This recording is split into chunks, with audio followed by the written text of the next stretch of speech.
quelques annonces.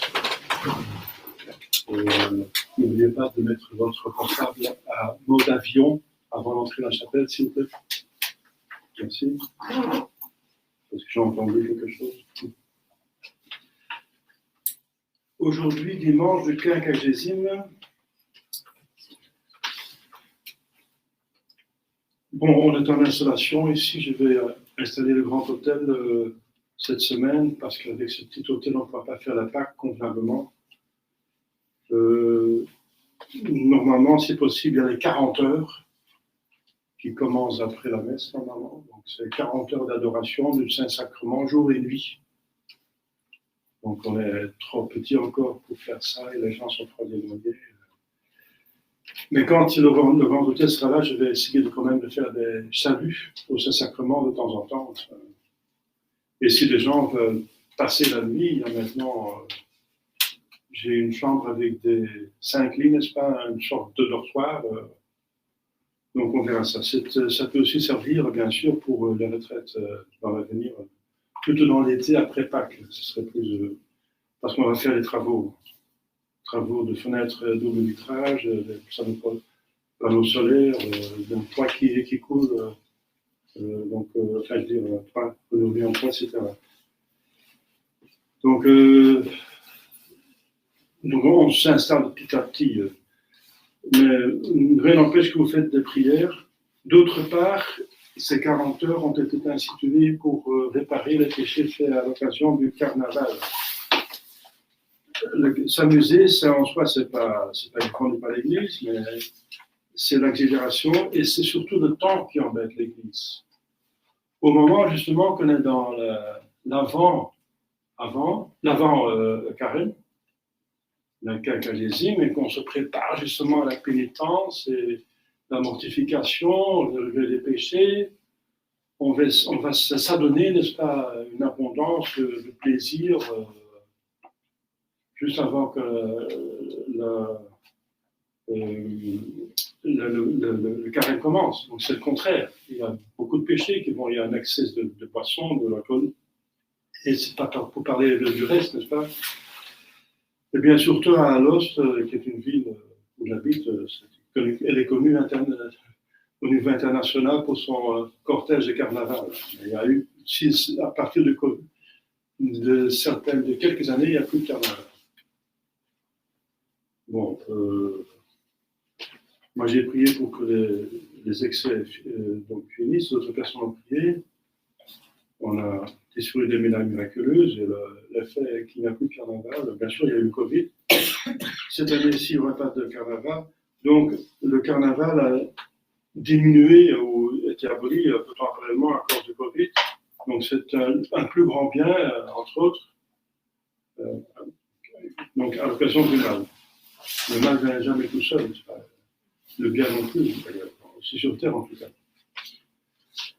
Donc, heureusement, il y a moins de raisons pour prier de réparation pour le carnaval, parce qu'on n'a presque pas à cause du Covid qui, disons, est toujours là. Mais ça ne veut pas dire que les péchés ont diminué, hein, donc au contraire. Donc il faut prier, bien sûr. Voilà, donc on va faire ça dans l'avenir autant que possible. Demain, lundi, c'est de la féerie.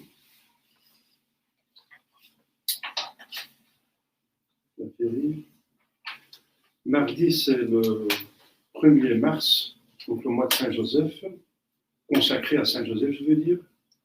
Donc il est recommandé d'honorer ce grand saint par les prières en famille, litanie, cantique, fleurir son image, aller dans des sanctuaires, éventuellement, faire attention au modernisme, bien sûr.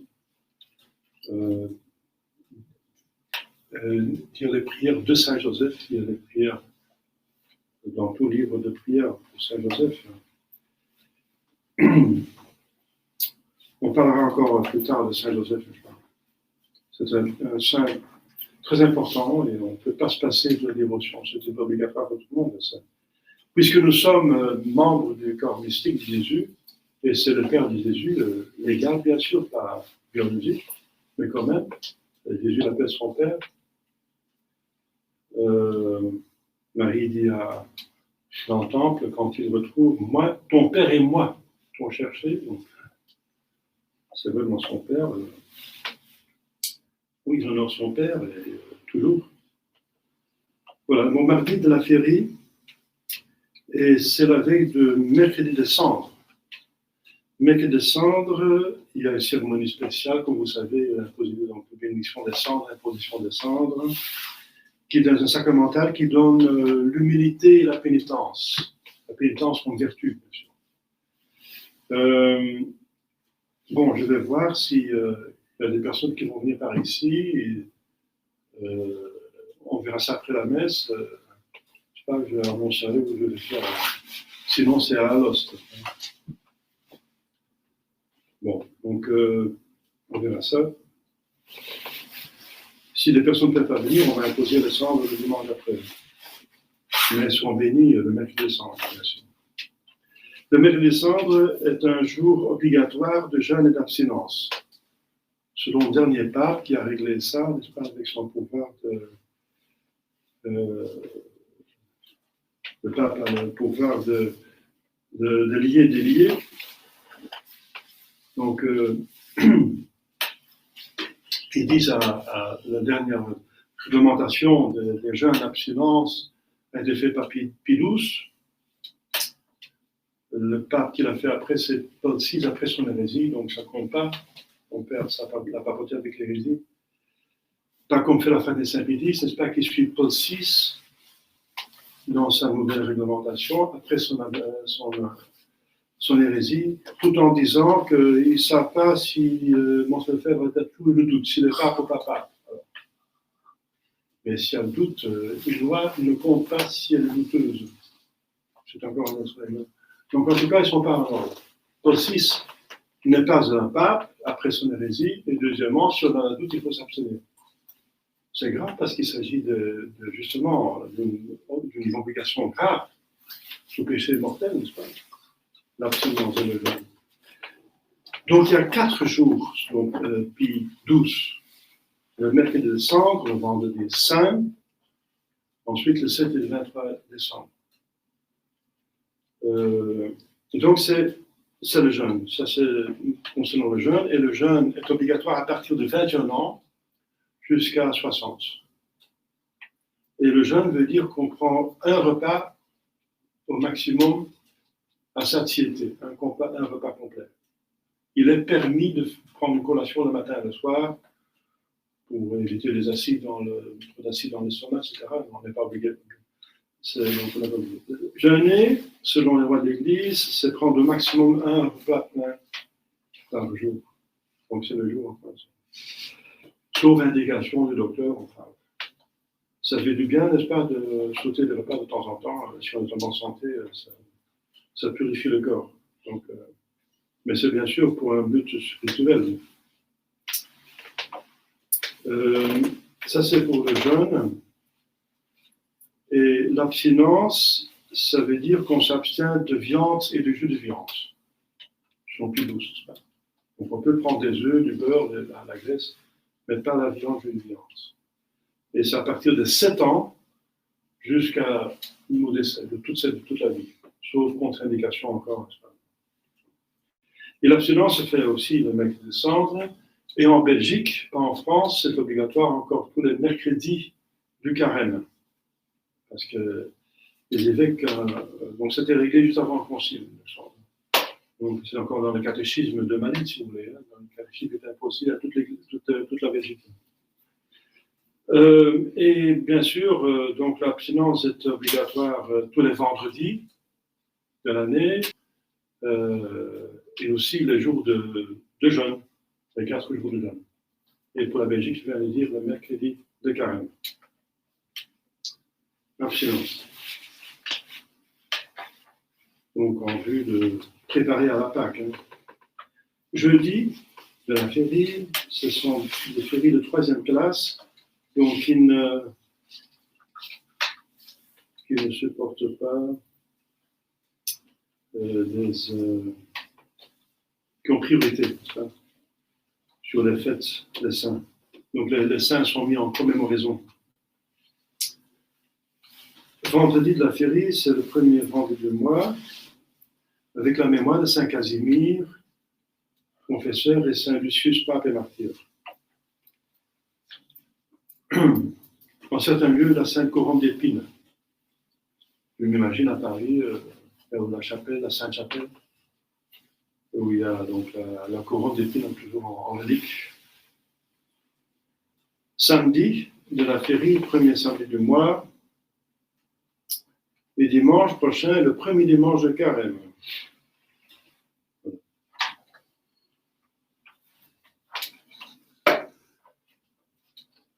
Donc, le Carême, on est invité de jeûner et d'abstenir pour le Carême sous Pie X au début du XXe siècle.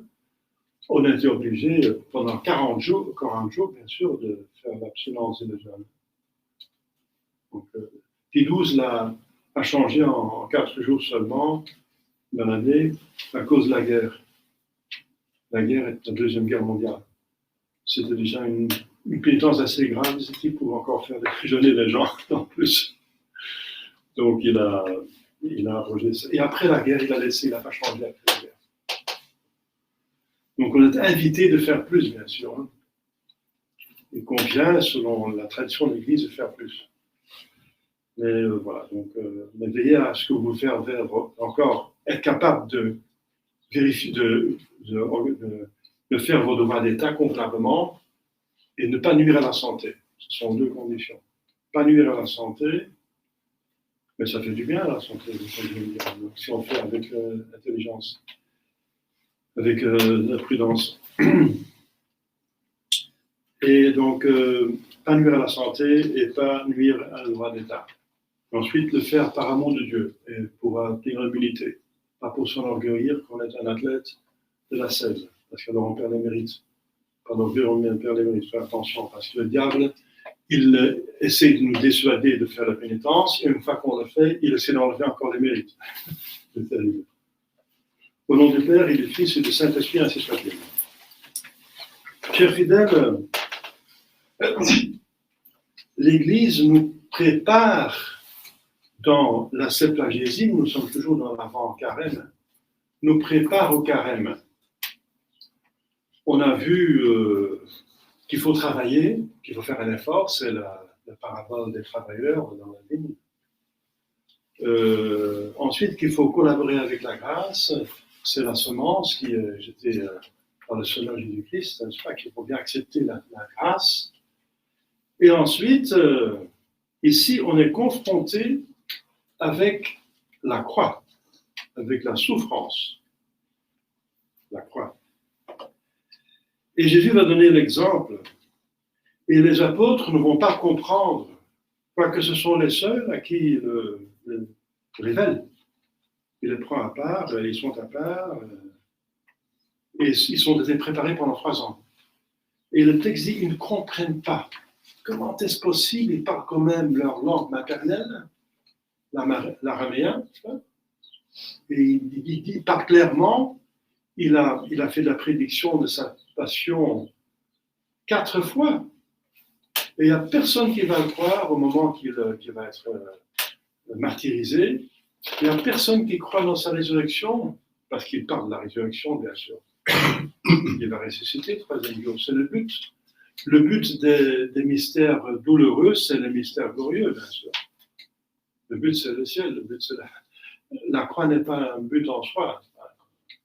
La souffrance n'est qu'un moyen pour expier le péché, pour satisfaire la justice, qui exige une punition, qu'on arrête les péchés en tout cas. Alors, Jésus donne le détail, il dit, comme c'est écrit par les prophètes. Donc en plus, ils ont été préparés 2000 ans. 2000 ans, même à partir de Jésus, à partir d'Adam et Ève. Parce que, bien sûr, Dieu dit que la femme va écraser la tête du serpent, la femme est sa progéniture, Marie et Jésus. Mais aussi que le serpent va s'attaquer au talon de la femme. Ça veut dire l'Église, pour autant qu'elle est sur terre, elle est terrestre, elle a des possessions, les fidèles qui ont une santé, un travail, tout ce qui est terrestre, ils vont être attaqués. Donc la croix était déjà prédit au début. Enfin, de ceux qui sont chrétiens, n'est-ce pas? Parce que la croix devienne à partir du péché. Hein. Adam devait travailler dans la sueur de son front, comme première punition de son péché mortel et péché originel. Alors, donc comme c'est écrit par les prophètes, 2000 ans et plus ils ont été préparés. Il est dit, c'est dans Isaïe, le Messie souffrant, n'est-ce pas? Il va être pas reconnaissable, il va être comme un ver de terre. C'est-à-dire, il va être trahi et livré aux gentils, aux Romains. Par qui? Eh bien, par les Juifs, par son propre peuple, par les autorités, par les Sadducéens qui étaient les prêtres, et par les pharisiens, les théologiens, enfin, le Sanhédrin. Il au détour, il va être ridiculisé, flagellabitur. Il va parler 2 fois de la flagellation. Ça veut dire que c'était vraiment pénible. Hein? Et c'est pénible. La flagellation, et puisqu'il ne se plaignait pas, normalement les gens commencent à crier, Jésus ne criait pas de texte. Bien, ça a peut-être excité certainement les bourreaux qui disent bon, on tape assez fort là. Et normalement, ils ont bu avant de faire ça pour être insensibles, pas avoir de miséricorde. Flagellabitur, va être flagellé. Conspubetur, va se puer, donc on va le cracher dans le visage. Alors, post comme flagellabitur, après avoir été flagellé, donc une deuxième fois dans ça, ils vont tuer. Et le 3e jour, il va ressusciter.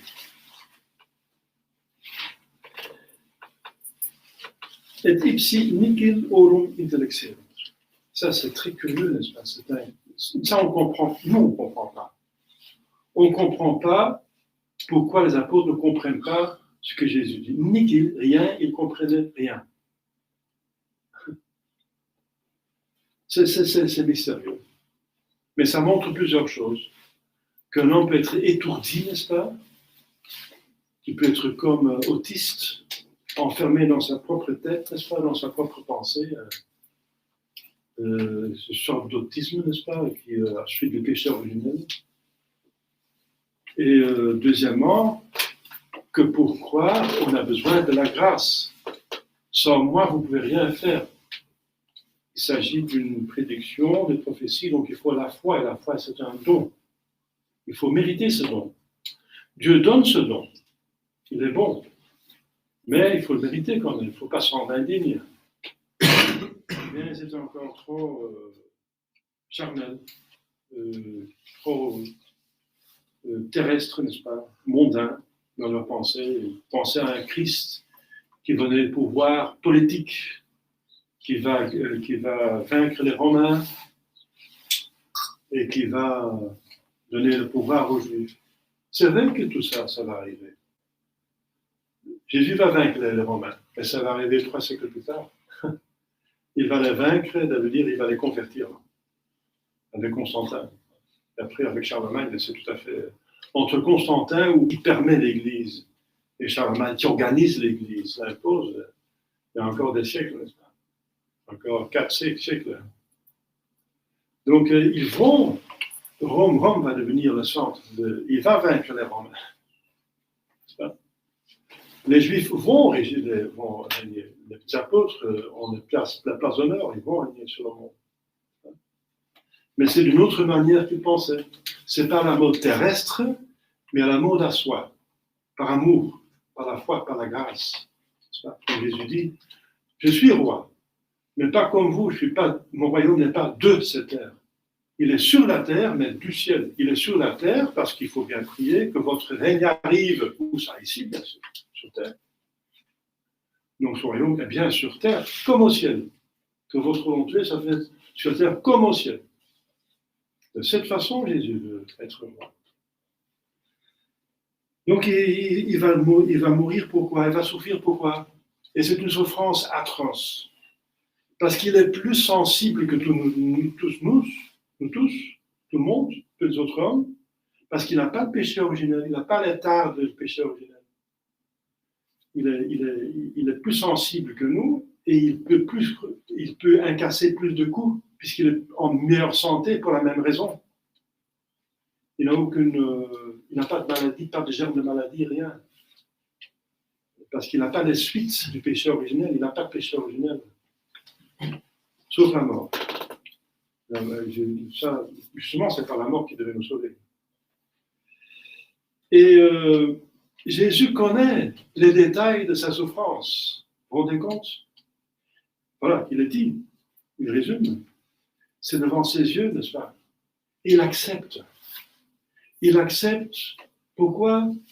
Pour ceux, justement, qui vont tuer, pour les sauver, pour les donner le ciel. Tout le monde. Parce que c'est à cause de nos péchés qu'il va souffrir. Et pourquoi encore, concrètement? Parce qu'il va dire la vérité. Il va dire la vérité parce qu'il est vérité. Il est le Verbe. C'est son être le plus intime. C'est être Verbe de Dieu. C'est la deuxième personne. La vérité de Dieu en Dieu, exprimée en Dieu. Il est vérité. Donc il va se manifester. Il va dire la vérité. Mais c'est parce qu'il dit la vérité qu'on va tuer. Et quelle vérité? Eh bien, que Dieu se fait homme. C'est la seule vérité qu'il vient ajouter, parce qu'il y a la révélation, enfin la seule, la plus importante. La révélation a été faite par Moïse, les 10 commandements, etc. Donc, que Dieu existe, qu'il y a un, etc. Même la Trinité, on la trouve dans l'Ancien Testament. Les pharisiens devaient savoir que Dieu est trine. Donc la vraie vérité, la vérité par excellence qui vient dire, finalement, l'unique vérité dont il s'agit, et pourquoi il va être tué, c'est parce que Dieu se fait homme. Dieu se fait homme, pourquoi? Pour réparer le fait que l'homme se fait Dieu. L'homme se fait Dieu, c'est ça le péché. Si vous prenez de cet arbre, vous allez mourir. C'est l'arbre de connaissance du bien et du mal. Ça appartient à Dieu. Et si vous ne touchez pas, vous reconnaissez que je suis Dieu. C'est moi qui décide du bien et du mal. C'est lui la référence du bien et du mal. Ce n'est pas le Parlement, n'est-ce pas, qui dit ce qui est bien et mal. Ce n'est pas la majorité du Parlement français ou belge qui dit, ou européen. C'est Dieu qui a la référence du bien et du mal. Et il ne faut pas toucher. Ça, il faut accepter, c'est par acceptation, vous m'acceptez, vous m'aimez. Donc, par l'acceptation, vous m'aimez. Et je vous donne le ciel, une participation à mon bonheur. Eh bien, l'homme ne voulait pas devenir enfant de Dieu. Il voulait devenir Dieu, un autre Dieu, un faux Dieu. Il s'est fait Dieu, comme Satan, n'est-ce pas? Et pour réparer ça, Dieu s'est fait homme. L'homme s'est écarté de Dieu, s'est fait un autre Dieu, s'est fait soi-même Dieu. Et Dieu va se faire homme. Il va essayer de le rattraper par amour. Dieu se fait homme. Mais pour venir chercher la brebis perdue, n'est-ce pas? Justement pour cette vérité, c'est pour ça qu'on va tuer. Parce qu'il veut nous donner le ciel, il veut nous sauver, il s'est fait homme. C'est pour ça qu'on va tuer. Parce qu'il était par derrière, c'était pas qu'il ne croyait pas. Il savait très bien, les pharisiens et les sadducéens, que Jésus-Christ était le Messie. Il venait encore de ressusciter Lazare, mais il ne voulait pas ce Messie-là. Il ne voulait pas ce Messie. Et alors, de quelle façon Dieu s'est fait homme? De quelle façon est-il allé chercher la vraie vie? Mais en se prenant toutes les peines de l'enfer sur lui, n'est-ce pas?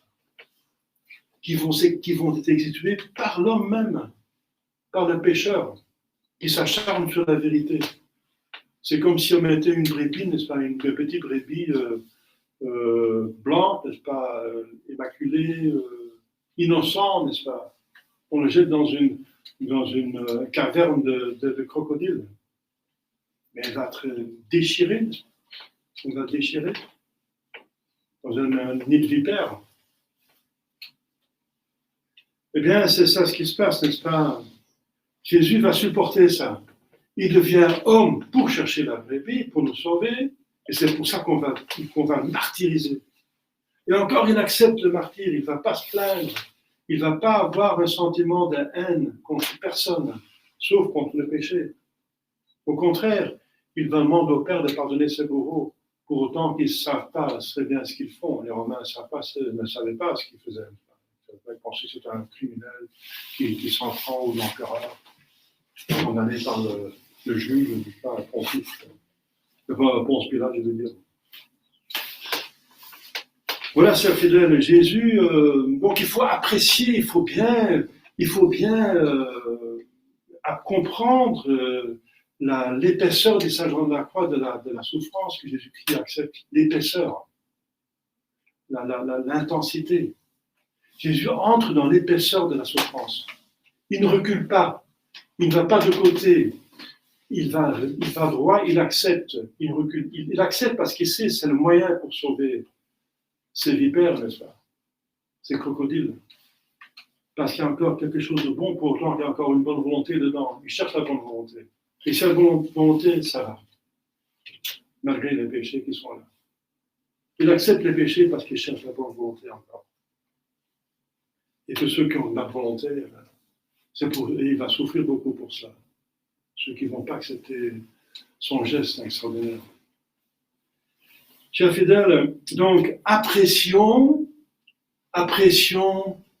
cela. C'est par amour que Jésus vient. C'est pour ça que Saint Paul, dans l'Épître, parle de l'amour. C'est l'amour de Dieu. Jésus va prouver son amour. Parce que l'amour est prouvé par les actes, par l'acceptation des souffrances. Et alors, l'Église nous propose ça au début du carême pour nous exciter à une reconnaissance de l'amour de retour et aussi de prendre sur nous la croix qui nous se présente à nous. Parce qu'il faut porter sa croix avec Jésus et c'est par là qu'on va se sauver. Si on va à cet exemple de Jésus-Christ, c'est plus facile de prendre notre croix. N'est-ce pas? Eh bien, c'est ça le prix de ce carême. Et c'est pour ça que l'Église nous propose cette vérité au début du carême. Chers fidèles, demandons à la Sainte Vierge, qui va souffrir avec Jésus, plus que nous, parce que la souffrance morale, ce n'est pas physique chez elle, quoique c'est plutôt psychosomatique quand même. Ce n'est pas physique dans ce sens qu'elle ne va pas avoir des attaques physiques, mais c'est physique dans ce sens qu'elle va tellement souffrir dans son âme que son corps en souffre aussi. Son cœur, c'est un organe du corps, son cœur va être transpercé d'un glaive. Parce que la souffrance de la Sainte Vierge, c'est parfait. C'est un être parfait, n'est-ce pas? Qu'un amour parfait, le maximum, qui a aussi la grâce, n'est-ce pas, pour nous aimer. Parce qu'elle est ouverte à la grâce. Eh bien, la souffrance morale est aussi grande que la souffrance de l'aimer, premièrement, et aussi de l'amour, l'intensité de l'amour qu'on a pour ça. Eh bien, dans le cas de la Sainte Vierge, c'est maximal. La souffrance de son fils innocent est maximale, et son amour pour lui est aussi maximal. Donc sa souffrance est maximale. Incompréhensible. Se dépasse. La même chose, elle est plus sensible que nous, elle n'a pas de péché originel, et elle peut avoir plus de coups, elle est plus forte que nous. Demandons à la Sainte Vierge de bien souffrir avec elle pour Jésus-Christ, pour Dieu et finalement pour notre propre âme. Au nom du Père et du Fils et du Saint-Esprit, ainsi soit-il.